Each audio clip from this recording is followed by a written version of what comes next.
Sementara itu, meski dalam rapat di DPR diputuskan sejumlah karyawan TVRI dan RRI batal dirumahkan, hingga hari ini belum ada pengumuman resmi dari TVRI, sejumlah kontributor masih belum bekerja. TVRI mergo anggarane diblirit. Yusuf Aditya Putra Taba yang sebelumnya viral dirumahkan dari pekerjaannya sebagai kontributor TVRI wilayah Gunung Kidul. Hingga hari ini ia masih menantikan kabar dari TVRI akan kejelasan nasibnya bersama rekan-rekannya. Imbas pemerintah memangkas anggaran, dampaknya pada Yusuf bersama rekannya dirumahkan saat rapat redaksi di TVRI Yogyakarta 6 Februari. Saat ini ia bersama istrinya hanya mengandalkan berjualan nasi pecel di rumahnya untuk membiayai dua anaknya yang masih kecil.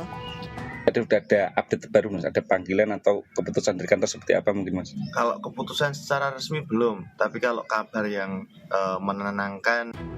Saat rapat dengar pendapat, Komisi 7 DPR RI meminta TVRI dan RRI tidak ada yang merumahkan karyawannya. Dirut TVRI pun berjanji tidak lagi merumahkan karyawannya.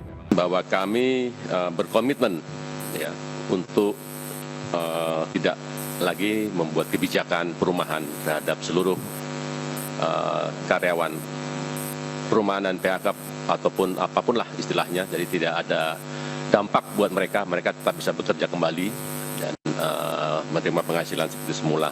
Jadi nanti akan kami sampaikan kepada seluruh kepala stasiun. Dari Gunung Kidul, Yogyakarta, Kismaya Wibowo, iNews melaporkan. Beralih ke informasi lain, pemirsa, kisruh seleksi nasional berdasarkan prestasi atau SBNP masih berlanjut. Ratusan orang tua dan siswa SMK Negeri 10 Medan berunjuk rasa memblokade ruas jalan.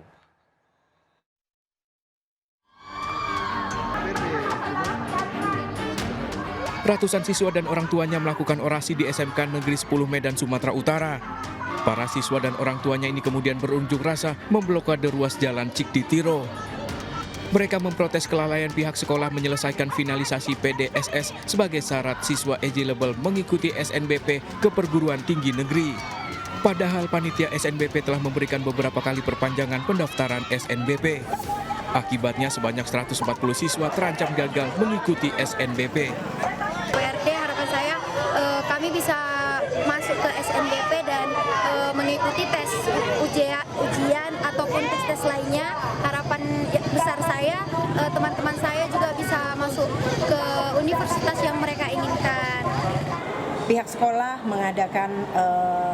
mengajukan ke Jakarta untuk dibukanya kembali ataupun memberikan peluang untuk kami bisa mendaftarkan anak-anak ini. SNBP adalah jalur prestasi yang membuka kesempatan siswa eligible mengikuti seleksi PTN tanpa tes. Ketentuan siswa masuk eligible berdasarkan peringkat siswa dari nilai rapot semester 1 hingga 5. Untuk kuota SNBP tiap sekolah mengacu pada akreditasi sekolah. Dari Medan, Sumatera Utara, Ahmad Ridwan melaporkan. Efisiensi anggaran juga berimbas pada pegawai honorer penjaga perlintasan kereta api yang dirumahkan.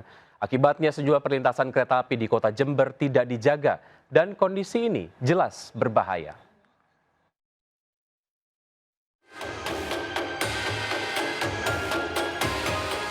Tiga perlintasan kereta api sebidang di Kecamatan Sukorambi dan Rambi Puji Jember kini tak lagi dijaga petugas. Di perlintasan ini hanya warga yang menjaga secara swadaya.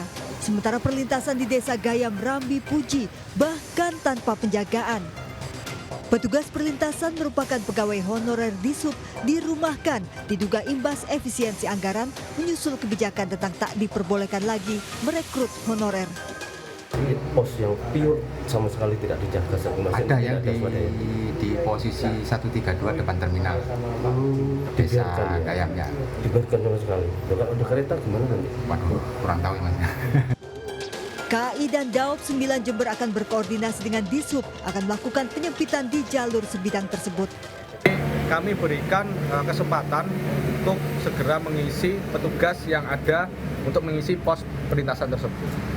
Kami berikan tenggang waktu paling lambat sekitar 2 hari. Jika memang dalam 2 hari tersebut tidak ada petugas yang menjaga perlintasan tersebut, kami akan melakukan penyempitan. Jika dibiarkan terus, kondisi ini sangat membahayakan warga karena banyaknya kendaraan yang lalu lalang, terlebih saat kereta api akan melintas bisa memicu kecelakaan. Dari Jember, Jawa Timur, Bambang Sugiarto, iNews melaporkan.